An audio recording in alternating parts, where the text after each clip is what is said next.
Ano nga ba ang mga pakinabang kapag marunong tayong magbenta? Kailangan ba nating matutunan ang pagbebenta? O baka di mo lang alam na marunong ka ng magbenta? Samahan niyo ako sa video na to at pag-uusapan natin ang mga pakinabang kapag marunong ka sa pagbebenta. Nga pala, ang video na to ay sponsored by Eco Garage Davao, your accessories center. Pag-uusapan din po natin mamaya yung mga bagay-bagay na binibenta dito sa Eco Garage Davao. Magandang araw sa inyo dyan. Ako po si Jan. Kalahati na rin po ng buhay ko ay pagninegosyo or pagbebenta ang ginagawa. Pero bago po tayo pumunta sa usaping ito, ay kwento ko lang po sa inyo yung mga nangyari sa akin noon. Posible makaka-relate po kayo dito. Posible may iilan na rin po sa inyo na biktima ng scam. Dati kasi, kasagsagan ng mga investment scheme or investment scam, napasali din po tayo dyan. Diyan din po naubos yung perang pinag-iikot ko sa pagninegosyo or pagbebenta. Yung mga investment na ang sarap-sarap pakinggan, yung pera mong magiging times 2, times 3, times 4, magta-times 5 pa nga after a month. Too good to be true. Kaya ayun, ubos ang pera sa pangnegosyo. Down na down ako sa time na yun. Yung ubos ang pera mo para sa hanap buhay. Yung nawala na parang bula. Naghanap ako ng ibang mapagkakitaan. And swakto, nakita ko yung kakilala ko, naghahanap ng resellers or distributors ng bago niyang produkto. Isang ice cream bar. At ito yung binenta ko. At dahil sa kilala niya ako, ay binigyan niya ako ng terms. Pwede akong kumuha ng produkto niya at saka ang bayad ay pag naibenta na. Maayos ang takbo. Gumanda ang takbo. Ito nga yung bumuhay sa akin talaga nung panahong walang-wala ako. At napalago ko ito. Naging exclusive distributor pa nga ako sa lugar namin. Ang laking tulong nun sa akin. Pero hindi ko ito magagawa kung hindi ako marunong magbenta. Wow. Kaya ang laking pakinabang kapag marunong kang magbenta. Kaya ilalatag ko sa inyo ngayon ang ilan pang mga pakinabang kapag marunong ka sa pagbebenta. Una, sa pagbebenta ay posibleng makuha mo ang iyong maximum earning potential. Sa pagbebenta ay nakadepende ang iyong kita or pera sa iyong hataw, sa galaw, or sa sipag na ginagawa mo or binibigay mo.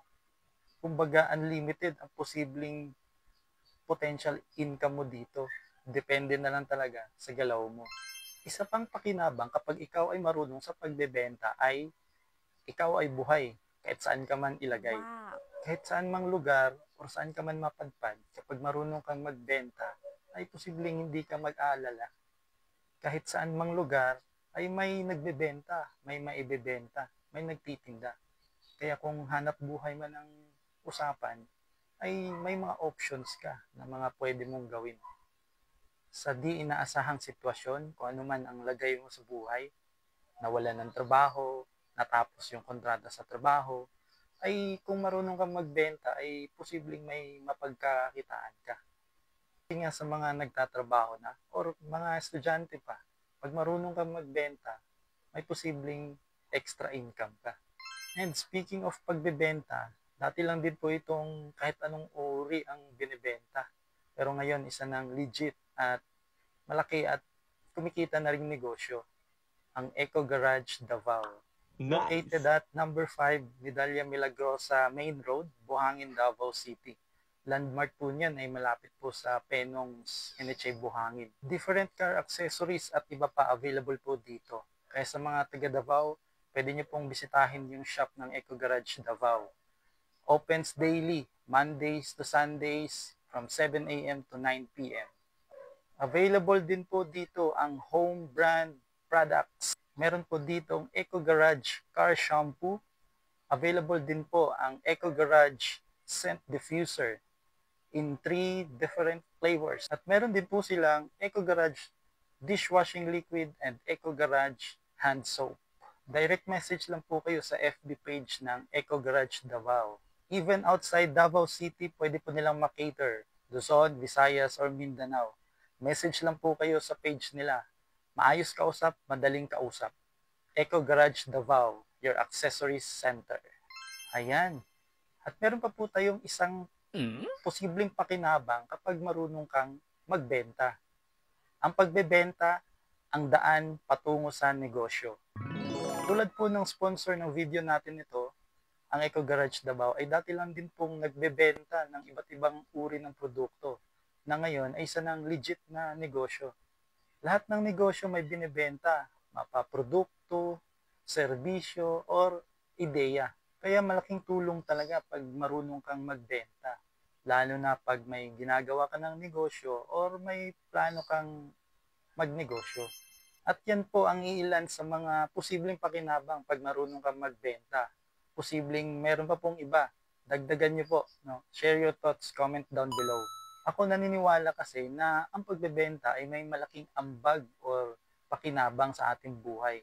May mga ilan sa atin na posibleng hindi komportable sa pagbebenta or di nila alam na marunong pala sila sa pagbebenta. May mga times kasi sa buhay natin, di natin namamalayan na nagbebenta tayo.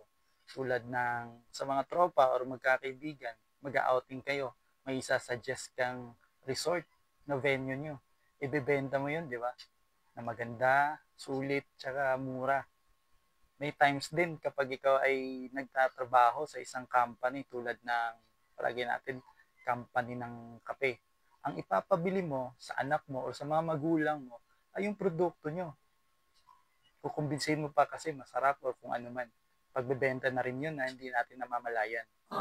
Ang isa sa kalaban lang kasi natin dito, kaya nag-aalangan tayo na pasukin yung pamumuhay na pagbebenta ay posible yung takot at duda sa sarili. Nagdududa tayo kung kaya ba natin to, kung may bibili ba, natatakot tayo kung baka ma-reject, natatakot tayo baka mag-fail. Yung mga posibleng balakid sa atin, kaya posibleng nahihiya tayo o hindi na pinapasok yung hanap buhay na pagbebenta. Huwag nating hayaan na lamunin tayo ng takot or duda natin sa sarili. Labanan natin to. Ang takot at duda sa sarili ay isa sa mga pumapatay sa tagumpay na gusto nating makamit sa buhay. Kaya huwag mahiyang magbenta. Labanan niyang takot at duda. Kaya ito, hindi na ako mahihiya. Yung mga paintings po na nasa tabi ko ay mga gawa ko. At binebenta ko rin po. Wow. We have here Infinity painting. Meron din po tayong Hanging Garden painting. So, for orders or inquiries, direct message nyo lang po ako. For positive vibes and feeling airy vibrations, no, pwede po sa painting na to, Hanging Garden. This is small. Pwede po tayong gumawa ng small, medium, or large sizes, no, sa dalawang designs na to. Yan, direct message lang po sa account ko. At yun, no, again, maraming salamat po sa sponsor ng video na to, ang Eco Garage Davao. Wow. Located at Vidalia Milagrosa, Main Road, Buhangin, Davao City. Hindi lang po Davao City yung kinikita na Luzon, Visayas, Mindanao. Pwede po kayo mag-order ng mga car accessories at iba pa. Sana po may natutunan. Sana okay kayo dyan, maging okay kayo dyan. Ako po si Jan. Daghang salamat.